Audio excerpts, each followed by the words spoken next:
حضور اکرم صلی اللہ علیہ وسلم نے ایک خواب دیکھا. آپ نے اس خواب کی تفصیل صحابہ کرام کے سامنے بیان فرمائی. ابن ابی یعلا کی روایت سے معلوم ہوتا ہے کہ اس محفل میں حضرت ابو بکر صدیق بھی تھے، رفیق دم ہجرت، یار غار، صحابہ میں سب سے بڑے، حضرت صلی اللہ علیہ وسلم کے سب سے زیادہ معتمد صحابی. اللہ کے رسول نے اپنا خواب بیان کیا تو ارشاد فرمایا کہ میں ایک کنویں سے پانی کھینچ رہا تھا، اتنے میں کچھ کالی بکریاں میرے پاس آئیں، ان کے بعد کچھ اور بکریاں آئیں. آپ صلی اللہ علیہ وسلم نے اس موقع پر تشریح فرمائی کہ ان کی رنگت میں فرق تھا. ارشاد ہوا کہ بعد میں آنے والی بکریوں کے سفید بالوں میں کچھ سرخی تھی. اللہ کے رسول یہ خواب سنا چکے تو حضرت صدیق اکبر نے عرض کیا کہ یا رسول اللہ، اگر اجازت ہو تو میں آپ کے اس خواب کی تعبیر بیان کروں. خواب کی تعبیر بیان کرنا ایک فن ہے. محمد ابن سیرین کے حوالے سے ابن سعد نے لکھا ہے کہ جناب پیغمبر خدا صلی اللہ علیہ وسلم کے بعد خواب کی بہترین تعبیر حضرت ابو بکر ہی دیتے تھے. امام محمد ابن سیرین خود بھی تعبیر دینے میں ماہر تھے. وہ کہتے ہیں کہ خواب نبوت کا 46واں حصہ ہے، اس لیے اس کی تعبیر دینے والے کو قرآن اور حدیث کا خوب علم ہونا چاہیے. اسے زبان و بیان کی پرکھ ہو، لوگوں کی نفسیات کو سمجھ سکتا ہو، پاک نفس اور پاکیزہ اخلاق کا حامل ہو اور زبان کا سچا ہو. ایسا معلوم ہوتا ہے کہ اپنی کتاب تعبیر الرؤیا میں علامہ ابن سیرین نے یہ معیار حضرت ابو بکر صدیق ہی کو سامنے رکھ کر مقرر کیا. حضور اکرم صلی اللہ علیہ وسلم نے اجازت مرحمت فرمائی تو حضرت ابو بکر صدیق نے رسول اکرم صلی اللہ علیہ وسلم کے خواب کی تعبیر بیان کی.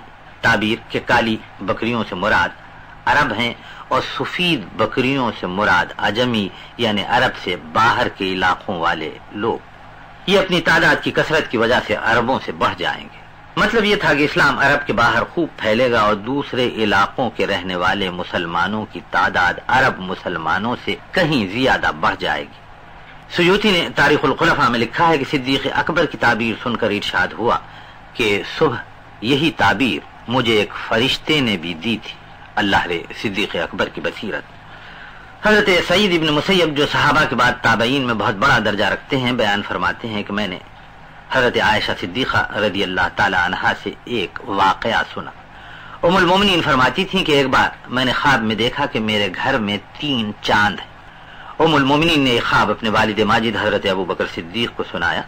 حضرت ابو بکر صدیق نے خواب کی تفصیلات سن کر ارشاد فرمایا کہ تمہارا خواب انشاءاللہ سچا ہوگا. پھر اس کی تشریح کی تو فرمایا کہ تمہارے حجرے میں دنیا کے 3 بہترین آدمی دفن ہوں گے.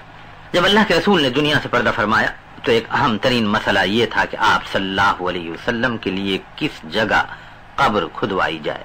حضرت ابو بکر ہی نے اس مشکل کو حل کیا. فرمایا کہ اللہ کے رسول کا ارشاد تھا کہ انبیاء جس جگہ اپنے رفیق اعلیٰ سے جا ملتے ہیں وہیں انہیں دفن کیا جاتا ہے. چنانچہ ساری امت مسلمہ نے اس فیصلے کو مانا اور سرور کشور رسالت صلی اللہ علیہ وسلم ام المومنین حضرت عائشہ کے حجرے میں مدفون ہوئے. سیوطی نے لکھا ہے کہ صدیق اکبر نے بیٹی سے ارشاد فرمایا کہ نور چشم یہ 3 چاندوں میں سے بہترین چاند ہے، سب سے اعلیٰ، سب سے عرفہ. ام المومنین حضرت عائشہ صدیقہ کے حجرے میں جناب رسالت پناہ صلی اللہ علیہ وسلم کے علاوہ حضرت ابو بکر صدیق اور حضرت عمر فاروق بھی مدفون ہیں. This program is the sole property of Central Productions, Pakistan Broadcasting Corporation, Islamabad. Piracy in this regard is illegal.